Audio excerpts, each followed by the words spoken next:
but first of all, you were describing how you initially came up with the triangle. Why don't you tell just if you want a little bit of the story of coming up with the triangle itself? Well, I have a lot of background in art. You know, like we looked at my studio and I gave you a couple of pictures. And so I've done art all my life, and in art you doodle a lot. You get on a certain idea and you just keep making combinations of it. And I combined that with doodling football plays and basketball fakes, where you fake one way and then the other way.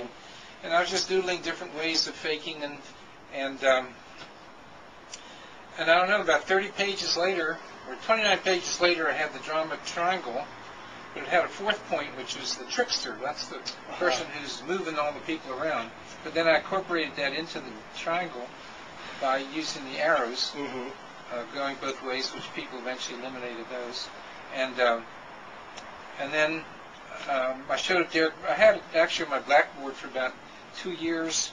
I was using it with patients, and I showed it to Derek Byrne in the late 60s, and he said, write that up. People are going to be quoting you for 200 years. They will. But I was thinking more in terms of movies where there's persecutors coming after people, because I have a lot of interest also in drama. My sister was a drama major at the Catholic U in Washington, D.C., and I've done a lot of plays. I'm in Screen Actors Guild now. And so that's where I got interested in drama, so I wanted to have a persecutor there and then a victim and a rescuer, like in a movie and a drama. And usually the better the movies are, the more roles are switched, the more people play several roles. The person you think is your rescuer, you secretly might be the persecutor, and the one who's the victim might one day be the rescuer with all the answers. So I called it the drama triangle for my interest in movies and my interest in sports, different fakes. I just had 49er season tickets.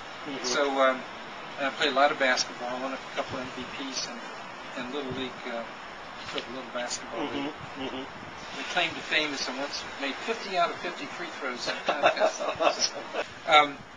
Very early on of the triangle, I came up with the OK triangle, with the positive version of the triangle.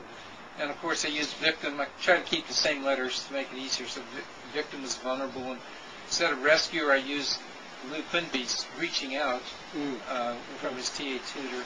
And then for persecutor I used power or potency. I'm sort of mixing those. But then quickly I went to the compassion triangle, which is that basically everyone's all three roles at once. And when you understand that, then you understand the game, and you have a better chance of dealing with it. Things fitting like that. Well, I just want to thank you and express my appreciation to you for the flash of insight that you had. We won't name the years, but quite some time ago, and the impact that I know, both personally and talking to people, that your triangle has had in their lives.